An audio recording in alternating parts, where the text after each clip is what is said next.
बोला तुम्ही.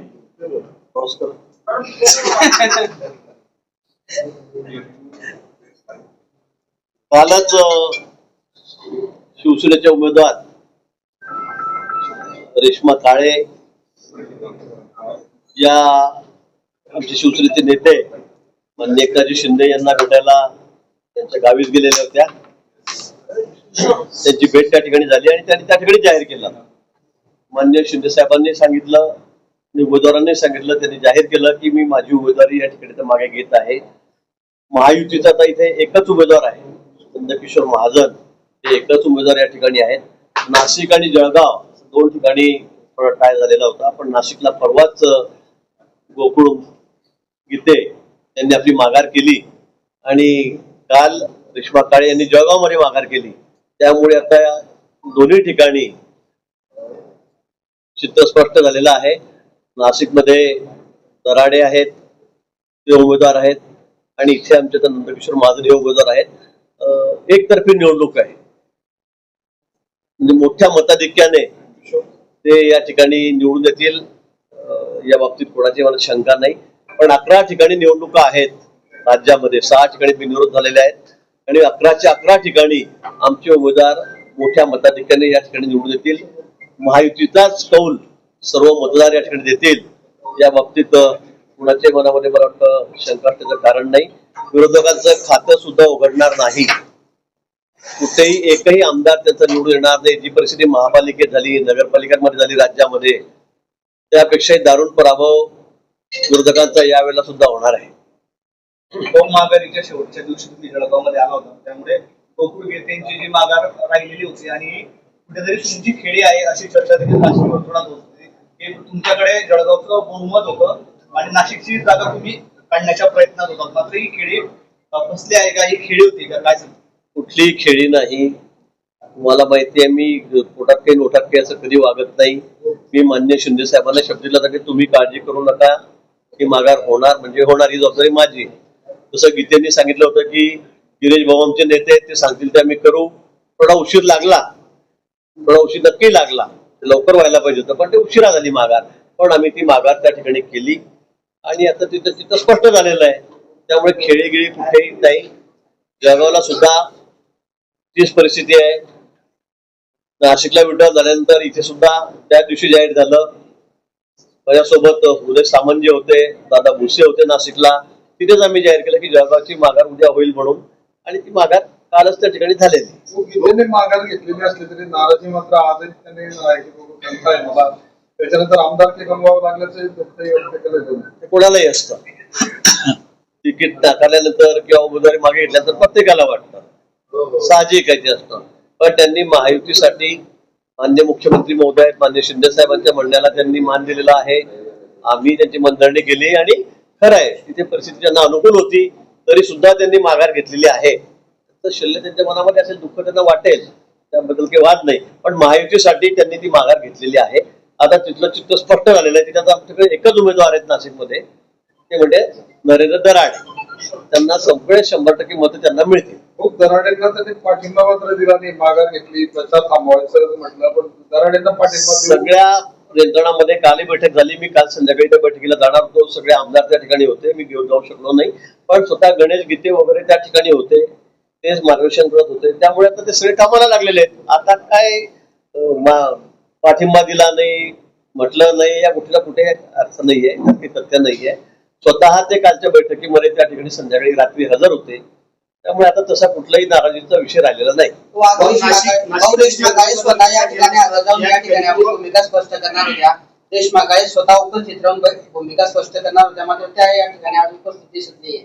त्या आपल्याला कल्पना आहे, आपण कालच रात्री दाखवलंय की त्या मान्य शिंदे साहेब त्यांच्या गावी आहेत सातारा जिल्ह्यामध्ये, त्या ठिकाणी त्यांना भेटायला गेलेल्या होत्या आणि तिथूनच त्यांनी आणि मान्य शिंदे साहेबांनी जाहीर केलं की यांची माघार आहे. स्वतः उमेदवारांनी सांगितलं की मी माघार घेत आहे शिंदे साहेबांनी सांगितल्यामुळे. आता काय ते इथे आता प्रवासामध्ये असल्यामुळे ते पोहोचू शकत नाही अजून, त्यामुळे काही त्यात काही गैरसमज करून घडता काही विषयच नाहीये की त्या का आल्या नाही. इथे त्यांनी स्वतः सांगितलेलं आहे. आपण आपल्या चॅनल सगळ्यांना दाखवलं की त्यांनी जाहीर माघार घेतलेली आहे. आज बैठक शिवसेना सगळे आमदार, त्याचे जिल्हाध्यक्ष आणि आमची या ठिकाणी आहे. राष्ट्रवादीची बैठक आपण त्यांच्या कार्यालयामध्ये तुम्ही होता त्या दिवशी सगळेच त्या दिवशी पदाधिकारी हजर होते, ती झालेली आहे. आणि उद्या आम्ही सगळेजण या ठिकाणी मोठा मेळावा आमचे अध्यक्ष रवींद्र चव्हाण त्या ठिकाणी येत आहेत, गुलाब भाऊ त्या ठिकाणी आहेत, मी आहे, सावकर असतील मंत्री आणि सगळे आमचे आमदार खासदार आम्ही सगळे त्या ठिकाणी आहोत.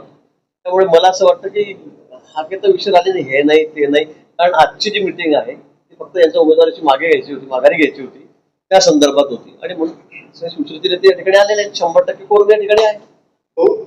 नाशिक आणि जळगावच्या बंडखोरीचा जर विचार केला तर महायुतीमध्ये सर्व काही आलेलं आहे हे जे सांगितलं जातं त्याला कुठेतरी तडा गेलेला आहे आणि अंतर्गत जो वाद होता किंवा हक्कत होती ती चव्हाट्यावर आली आहे. तर मला वाटतं कुठे अंतर्गत कुठे काही आहे का? प्रत्येकाला वाटतं, सगळ्यांना वाटत होतं की आम्हाला इथे जातं 17 ठिकाणी वाटत होतं आम्हाला की सगळ्या जागा आम्हाला मिळाव्या. शिंदे साहेब म्हणतो की आम्हाला 7-8 जागा पाहिजेत, राष्ट्रवादी काँग्रेस म्हणतो 5 जागा आम्हाला पाहिजे. शेवटी वाटाघाटी झाल्या, समन्वयाने झाल्या. 4 जागा मान्य शिंदे साहेबांना मिळाल्यात, 2 जागा राष्ट्रवादीला मिळाल्यात आणि 11 जागा आम्ही लढलो. आता कुठे वाद राहिला? 2 ठिकाणी थोडं असं झालं की त्या ठिकाणी ते फॉर्म मागे घेतले गेले नाही वेळेवर, नॉट रिचेबल झाले उमेदवार, त्यामुळे ते राहून गेले होते. आता त्यांनी जाहीर माघार घेतलेली आहे. आता तुम्हाला कुठे त्याच्यामध्ये काही मनोमनी दिसतंय का आमच्यात वाद दिसतंय असं कुठे नाहीये. नाशिकमध्ये जे आहे सगळं प्रेमात चाललंय. मग आता दुसरं काय तुम्हाला काही शंका आहे का? सगळं प्रेमातच चाललेलं आहे ना. पण साताऱ्यामध्ये शंभूराज देसाईंची नाराजी काय माहिती आज बोलले की येऊ नको तर कुठल्या गाडीत बसू अशी त्यांनी व्यक्त केली आहे. साताऱ्यामध्ये शंभूराज देसाईंची नाराजी काय मात्र पाहायला मिळत आहे. ते आज बोलले की मी येऊ नको सोबत तर मग कुठल्या गाडीत बसू असं शिंदेजवळ त्यांनी आपली भूमिका स्पष्ट केलेली आहे. येऊ नको सोबत कुठल्याकडे तुम्हाला समजलं? मी येऊ नको तर कुठल्या गाडीत सोबत बसू, तुमच्या सोबत येऊ नको तर कुठल्या गाडीत बसू असं शंभूराज देसाई तिथल्या विधान परिषद निवडणुकीवरून बोललेले आहेत. मला काय ते म्हणले किंवा काय मला काही कल्पना नाही होत. मी येऊ नको तुमच्या गाडीत म्हणजे मला अर्थच कळत नाही, त्यामुळे मला तिथलं काही माहित नाही. पण शंभूराजेंचा विषय 2-3 वेळा चर्चेत आला. मी त्या समन्वय समितीत मी आणि बावनकुळे साहेब आहे 6 लोकांच्या, तिथे पण त्यांनी पण स्वतः शंभूराजे तिथे होते, त्यांच्या घरीच बैठक झालेली होती. मला वाटतं हा विषय आता संपलेला आहे. सीएम साहेब स्वतः बोललेले आहेत, शिंदे साहेब स्वतः बोललेले या संदर्भामध्ये आणि त्यांना जे जे म्हणणं होतं ते ऐकून घेऊन त्याच्यावर कारवाई सुद्धा झालेली आहे त्यांच्या मतदारसंघ जिल्ह्यामध्ये. मला वाटतं तो विषय संपलेला आहे. आज संजय राऊतांनी एक वक्तव्य केले या ठिकाणी की अर्थ खातं जे आहे महाराष्ट्राचं ते देवेंद्र फडणवीस यांच्याकडेच ठेवण्यामध्ये शहाणपण आहे, त्यांच्या व्यतिरिक्त अर्थ खातं सांभाळण्या एवढा दुसरा सक्षम नेता कोणी नाही असं वक्तव्य त्यांनी केलेलं आहे. त्यावरून राष्ट्रवादीने नाराजी व्यक्त केली आहे.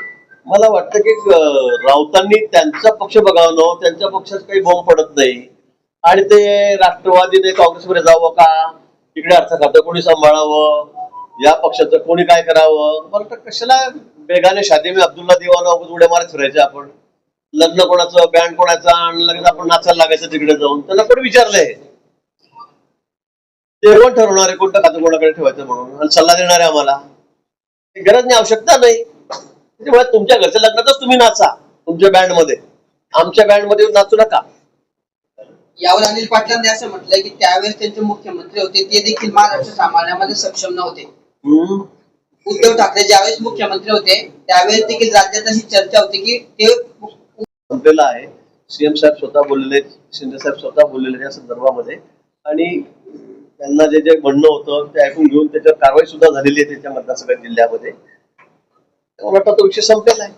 आज संजय राऊतांनी एक वक्तव्य केले या ठिकाणी की अर्थ खातं जे आहे महाराष्ट्राचं ते देवेंद्र फडणवीस यांच्याकडेच ठेवण्यामध्ये शहाणपण आहे, त्यांच्या व्यतिरिक्त अर्थ खातं सांभाळण्या एवढा दुसरा सक्षम नेता कोणी नाही असं वक्तव्य त्यांनी केलेलं आहे. त्यावरून राष्ट्रवादीने नाराजी व्यक्त केली आहे. मला वाटतं की राऊतांनी त्यांचा पक्ष बघावं, त्यांच्या पक्षात काही बोंब पडत नाही आणि ते राष्ट्रवादीने काँग्रेसमध्ये जावं का, इकडे अर्थ खातं कोणी सांभाळावं, या पक्षाचं कोणी काय करावं. मला वाटतं कशाला बेगाने शादी में अब्दुल्ला दिवाना उड्या मारत फिरायचे आपण, लग्न कोणाचं बँड कोणाचा आणि लगेच आपण नाचायला लागायचं तिकडे जाऊन. त्यांना कोणी विचारलंय? ते कोण ठरवणार आहे कोणतं खातं कोणाकडे ठेवायचं म्हणून आणि सल्ला देणार आहे आम्हाला?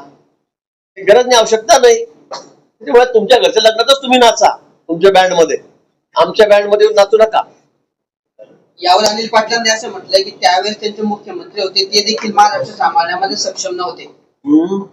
उद्धव ठाकरे ज्यावेळेस मुख्यमंत्री होते त्यावेळेस देखील राज्यात अशी चर्चा होती की ते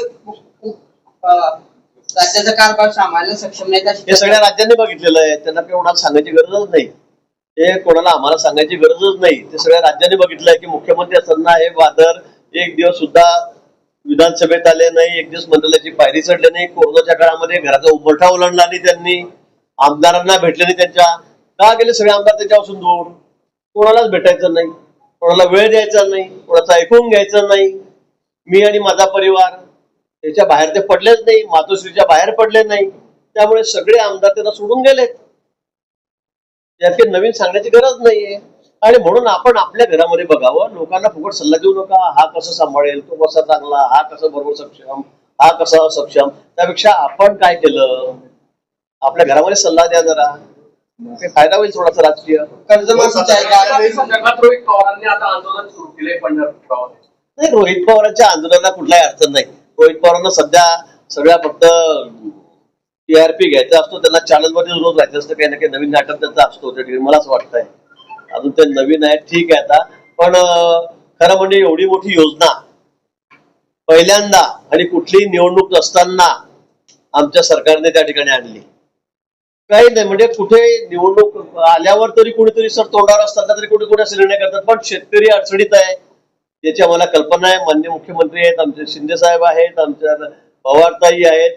मला वाटतं त्यांनी त्या सगळ्या गरजा ओळखून, शेतकऱ्याची परिस्थिती बघून स्वतःहून आम्ही कर्जमाफी अचानक म्हणजे कोणाला कल्पनाही नसताना एका कॅबिनेटमध्ये मुख्यमंत्र्यांनी लगेच त्या ठिकाणी प्रस्ताव आणला, मुख्यमंत्र्यांनी, आणि तो ठेवला आणि कर्जमाफी केलेली आहे. आता ती अशी झाली पाहिजे, ती तशी झाली पाहिजे.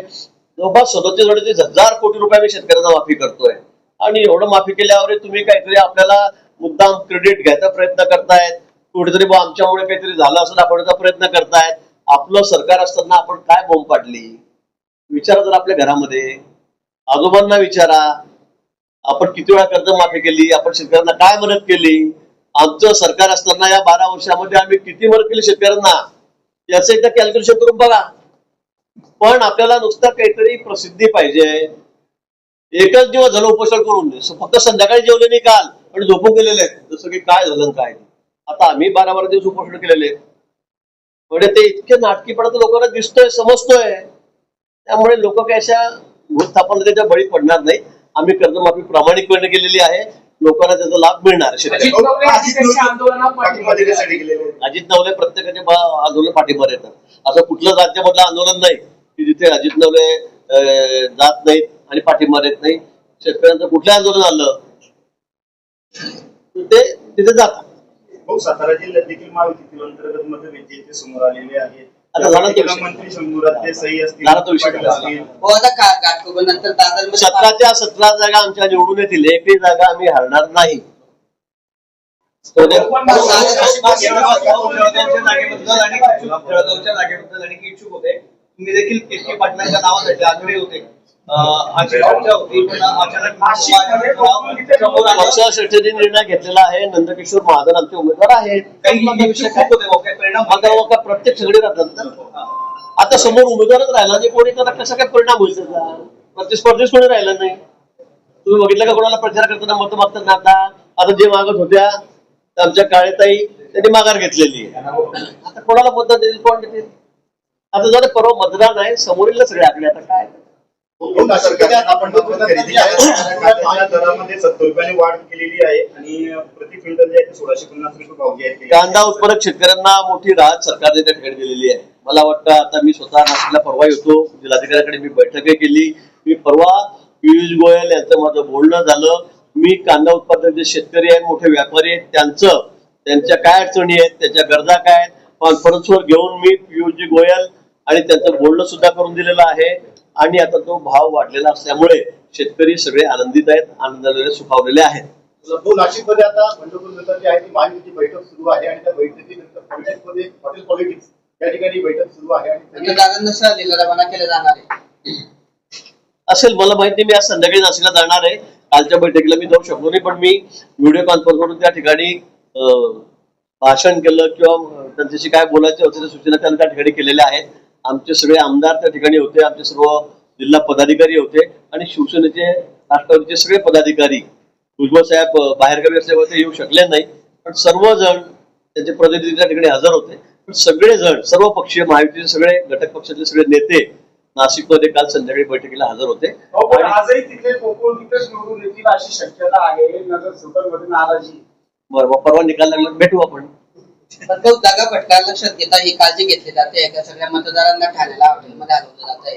कुठेही दगा फटका नाहीये, कुठे काही गडबड नाहीये. तुम्ही बघा किती मतं पडतील ते, आणि 99% मतं एखाद दुसरं चुकलं चाकलं तर जाईल, बाकी सगळे मतं आमच्याकडे राहतील.